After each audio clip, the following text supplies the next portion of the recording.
Matt Hartnett, the writer director of the new film Lifers. We're going to talk about that a little bit. I finally got to check that out and everything, so we're going to talk about that. But first, we're going to do a game and name that band. Oh man, I'm terrible about these things, but I'll give it my best, man. There's a couple tricky ones on here. right. I asked AI to generate images of bands just based on their band name, Okay. and this is what they came up with. We'll see if you can guess. All right. All right, first one. We're starting off a little tricky. This might be the trickiest one, I think. Now we're talking stoner rock, or what are we? Mostly, yeah, stoner Okay. rock, grunge, doom, that kind of stuff. Yeah. All right. Oh man, I guess there's a couple. It could be Dunes or Desert Suns. I would say was my first guess on it. Yeah, good guesses. This one was Valley of the Sun. Oh man, of course. How about this one? Oh, Orange Goblin. There we go. Nice. Oh man. Shoot. Truck Fighters? That's right. All right. I'm right behind you there too. Yep. Oh, okay.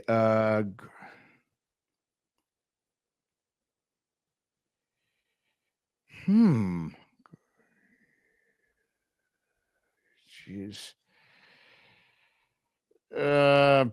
Man. Ooh. I don't want to spend too much time on this. I guess I'll just go with I don't know, Soylent Green. I don't know.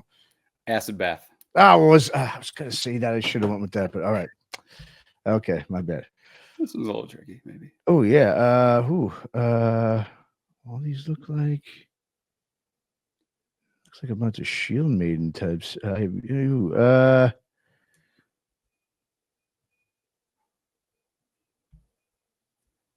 Jeez, man. This is a big band. You don't have to think too deep on this one. Oh, okay. It's a big one. All right. Yeah. I guess. Good Lord, that makes you even. I don't know. Iron Maidens. I don't know. Queens of the Stone Age. Oh, I'm terrible at this stuff. Well, AI is not great at it either. You know, sometimes they're off, but this one could be tricky. All right. It'll make sense after I say it. Oh, I'm sure it will. Let's see here. What we got?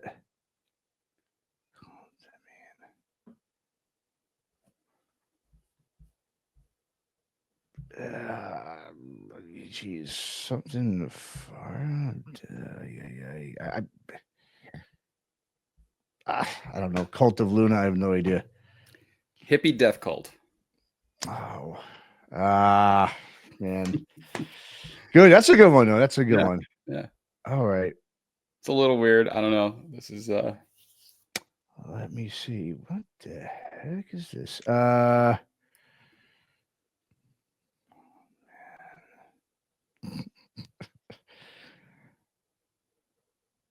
I mean, Jar. Man, I'm terrible. I really have no idea. This is Pearl Jam. Oh, man. Jeez. Good God, man. I gotta get a step up my game here. Let's see here. Man. We got a xylophone there, and I mean, what?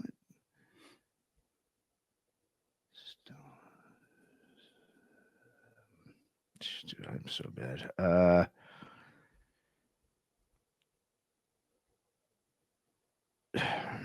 I don't know.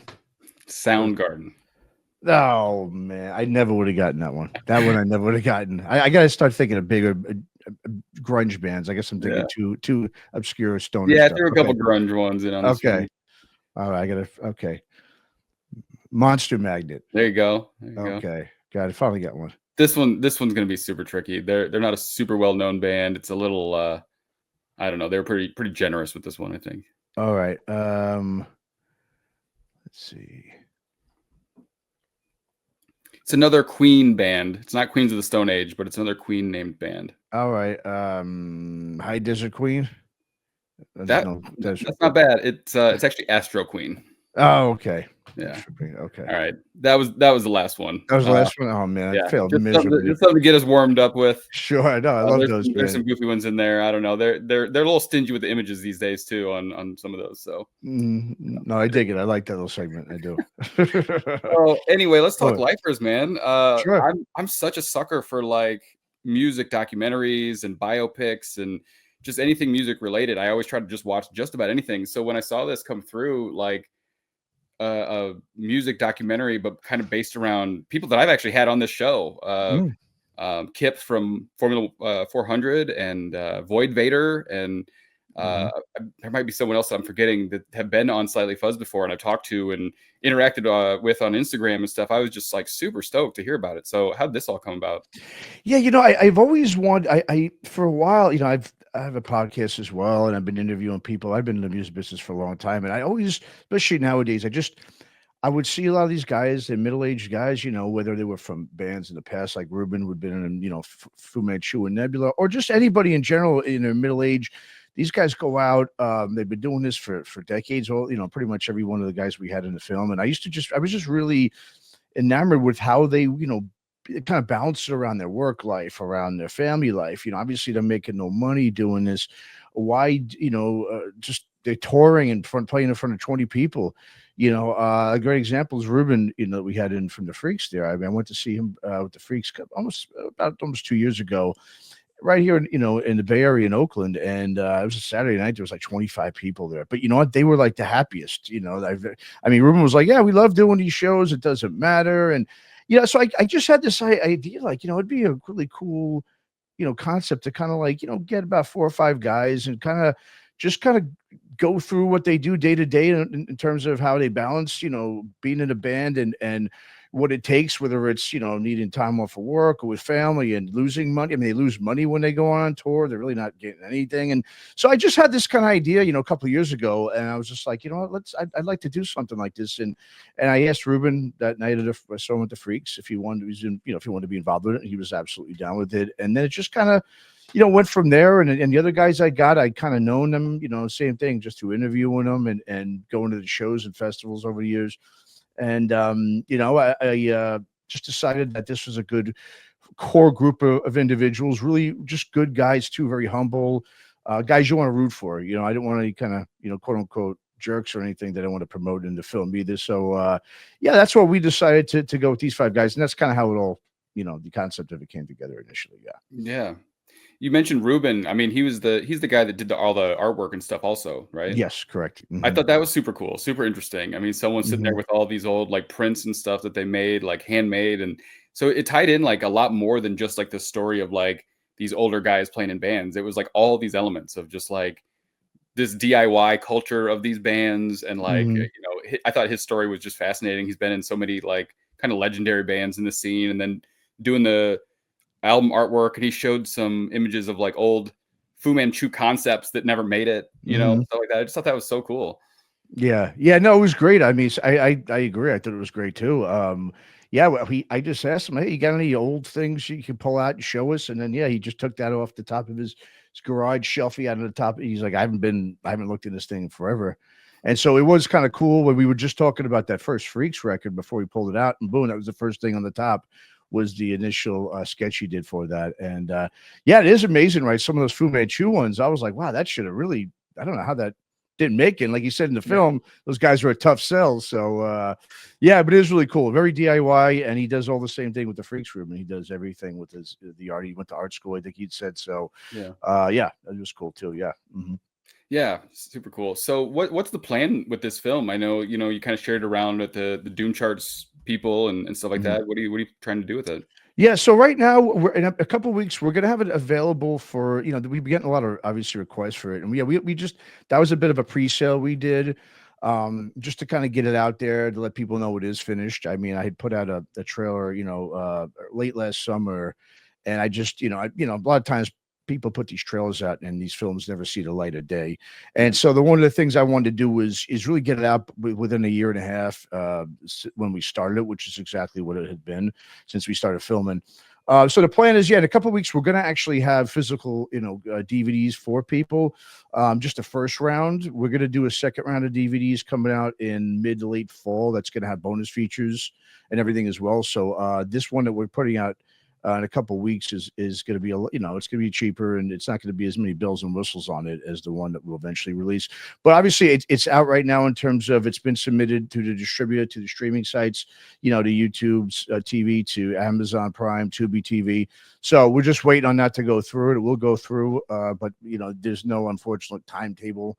They don't give us an official release date for it. Mm-hmm. So in the meantime, we're going to be selling for people who really want to see it now and don't want to wait. We're going to have DVDs available in a couple of weeks. I'll be putting up, posts on our social media. People can go to our social media. It's on Facebook and Instagram. It's Lifers the Movie. And just to keep up there, and we'll be dropping some clips from the movie as well as some bonus footage that we had from some of the guys as well leading up to that. So so that's the plan right now. Until it gets on full streaming on the sites, we will have about 2 weeks. We'll have DVDs for people to purchase if they want to purchase it early. Yeah. Awesome. Very cool. Yeah.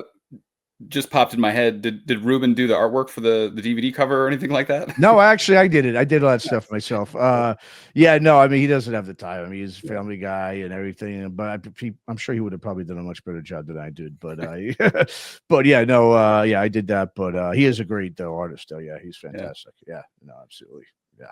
Very cool. Yeah, I mean, like I said, it was cool seeing some of these guys that had on Slightly Fuzzed, or listened to their music and submitted their music to the Doom charts and all that kind of stuff. Just seeing like bands that I'm very well aware of. This is not some like obscure scene that I'm learning about. It was just like, oh, I know that guy. And man, I half expected to see like one of my concert posters that I designed like in the background of one of those or something. Like that would have been cool. Yeah, no, it is cool. And we wanted to, I wanted to really get. Me and my partner Tanner, we really wanted to get guys. I mean, yeah, we could have reached for bigger names, a couple of them, but we wanted to, especially when we got Kip and Nacho in from from 400 Mesro. They run that SoCal Heavy Jam every year, and I've been to it for a few years, and it's just such a. In our opinion, it's really the way it should be done. It's so intimate. I mean, these guys buy food for people. They're just such good dudes, and I love their bands. And so I originally had another guy in mind that was a little bit bigger of a name, but after seeing that, I said, no, we got to get these guys in. I mean, these guys are the real deal, and it's such a good scene down there in San Diego right now. So yeah, I'm glad you noticed, because I'm getting some reaction from some of the Dune Trust guys, like in Europe, they're like, I don't know who these bands are. I guess it's a local thing. You know what I mean? So other than Ruben and Trevor, obviously those are the two. You had a little Zoom cameo from John Guest from Planet Desert Rock. And yeah. So John, obviously, we used to do a podcast together called Heavy Galaxy, and he's been so involved with Void Vader, with Formula, with 400, with Mazoa. So he's actually really helped break probably all three of those bands if it wasn't for John. So yeah, it made total sense to get John in, for him to give his 2 cents on everything. Yeah. Very cool.